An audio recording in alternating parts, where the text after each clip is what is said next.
Hello Year 4, welcome back to session 4 of PSHE. Today we are picturing a feeling. So we're going to look at recognising our feelings and how we can associate them with the world around us. Now, before we go on, I'd just like to say a massive thank you for those of you who emailed in your graffiti wall pictures and your emotion stuff from last week. It was absolutely fantastic to see. There was lots of people that expressed our feelings of anger with volcanoes and that boiling, bubblings feeling. And we had sadness by waterfalls and the feeling of water tumbling over rocks. And it's such a great thing to be able to understand and relate our feelings. And that shows us in Year 4 we have a great understanding of feelings. So today we are going to start to look at pictures to tell us how we feel and to represent how we feel. This picture in the corner we have of 3 bananas, and you may think it's a very strange picture to tell me about feelings. But now we look closer, we can see 3 bananas. The yellow one, the middle one, the yellow one, has a very, very smiley face. He's having a lovely cuddle. He's safe, he's surrounded by lots of other bananas that are looking after him. The 2 on the outside, when we look at their faces, they really don't look very happy. They're not being as cuddled as much, and they're being bruised and battered with everybody moving them around, so they're a bit fed up being on the outside.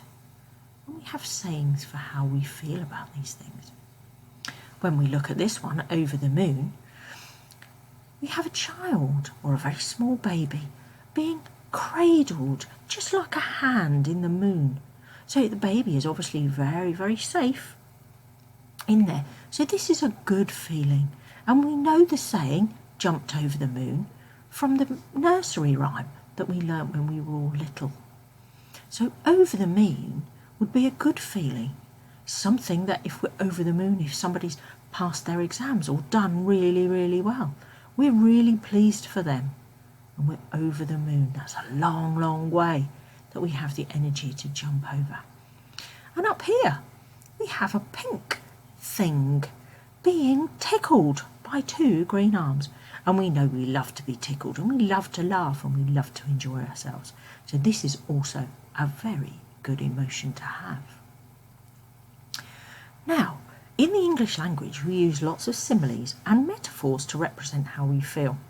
So we've already talked about the bananas, and it's green with envy.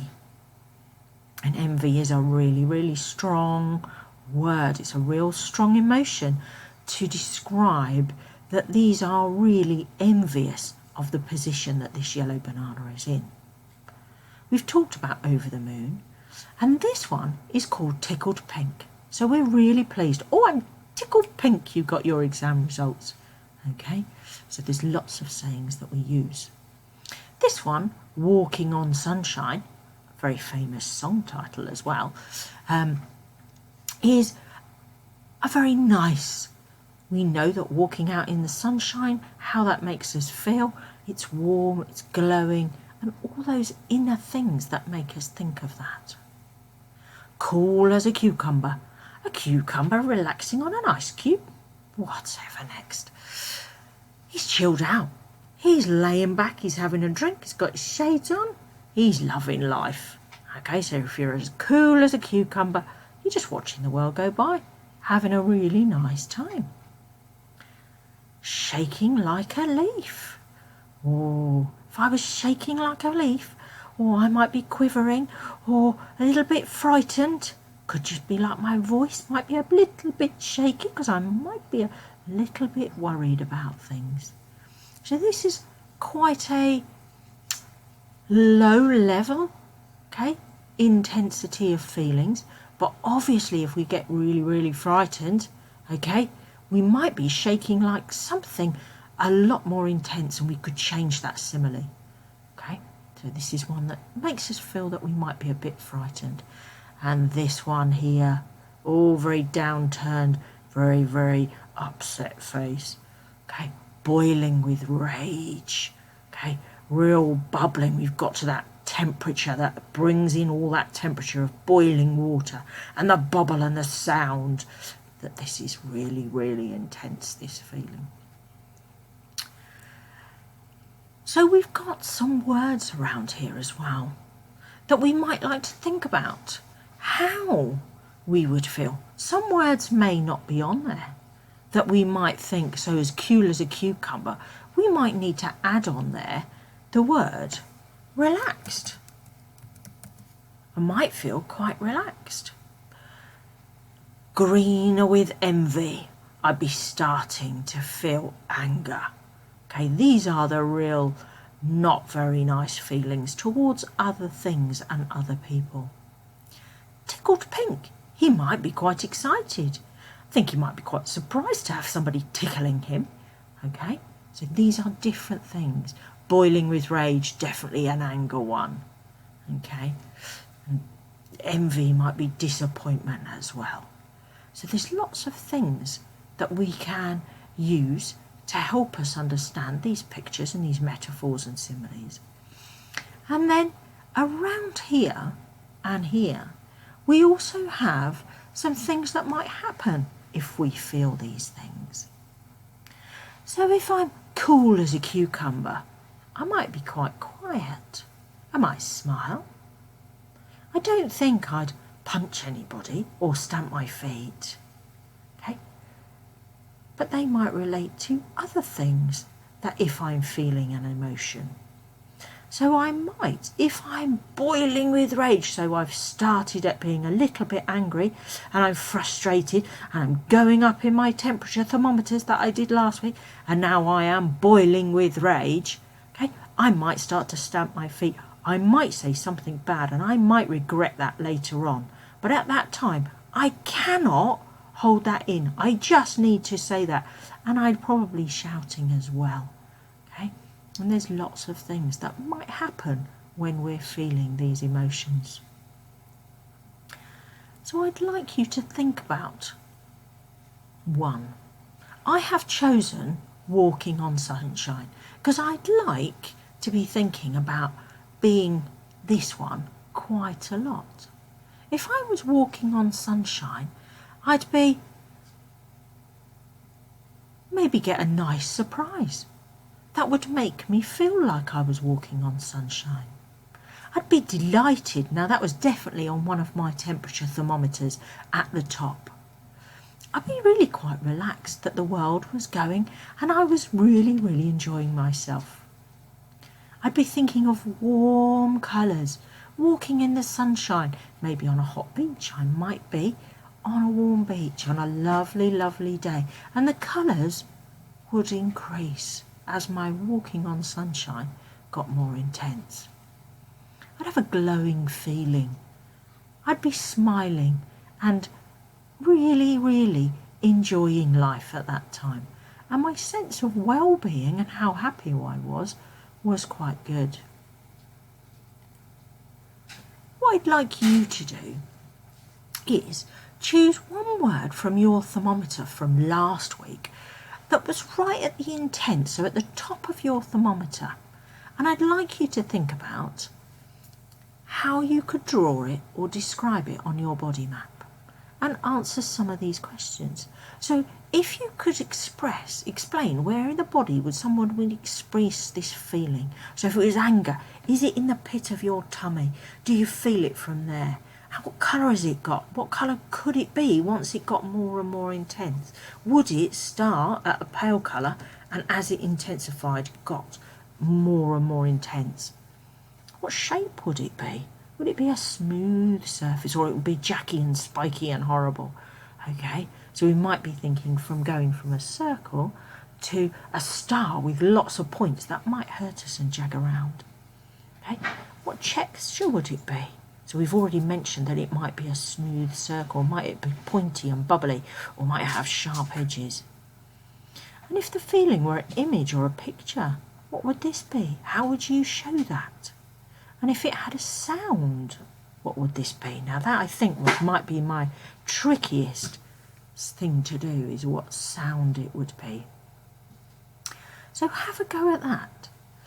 If you have time, maybe you could do one for sad and one for happy, and then maybe compare the two. So pause the video now and go and have a look at that for me.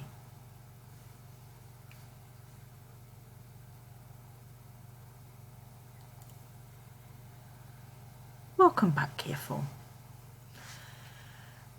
Now that we've looked at what feelings look like within the body and how we can compare them, I'd like us to think about a scenario.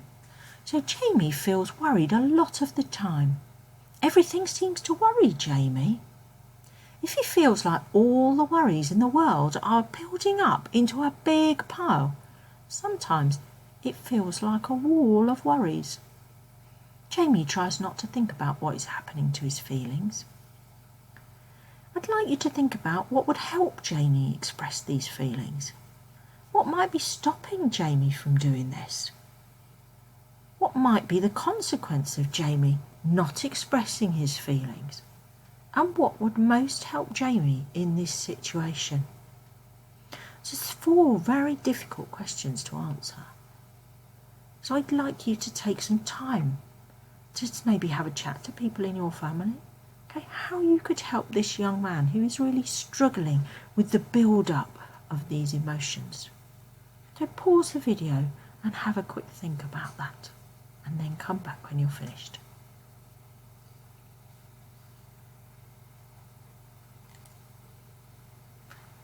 Welcome back, Year 4. I've had a quick look at it, and I thought maybe we could help Jamie express his feelings by giving him different ways. Lots of people find it really, really hard to talk about how they feel, maybe because they don't know how to express how they feel. But we've shown in our previous lessons how art and being able to picture how we feel is really, really important. And it's really expressive, and people can understand those volcanoes and waterfalls. Poetry is also a really good use of emotion. You can get your colours and your feelings and your textures in there. Singing. All the songs you listen to are about how people feel and the consequences of actions and how people feel. Listening, playing, composing music are all really, really good for our feelings. Writing a diary or a journal. It might be that you just need to get it out of your head. It doesn't mean that anybody actually has to read it. But as long as you can say those things, even to a piece of paper, or it might be easier to write it down and then show somebody. And what might be stopping Jamie from doing this? Why can he not express his feelings? He might not feel safe where he is. He might not have somebody he can trust. He may not understand his feelings, so can't express them. He might not be able to show that anger, all he feels is this intensity within him, and he doesn't realise that this is a build-up of emotions. And he might, the consequence of him not understanding these feelings or being able to talk to people about these feelings, he may say unkind things, and he might hurt people or damage things. So we need to be very, very patient with these people. We need to be very, very understanding, and we need to be kind. We have to understand that these people cannot express their feelings as we can, but they will be able to if we help them. There's lots of things we can do to help people who struggle with their emotions. Thank you for PSHE today. Being able to understand our emotions will help us all be able to work in our Harrison team. So thank you. Stay safe.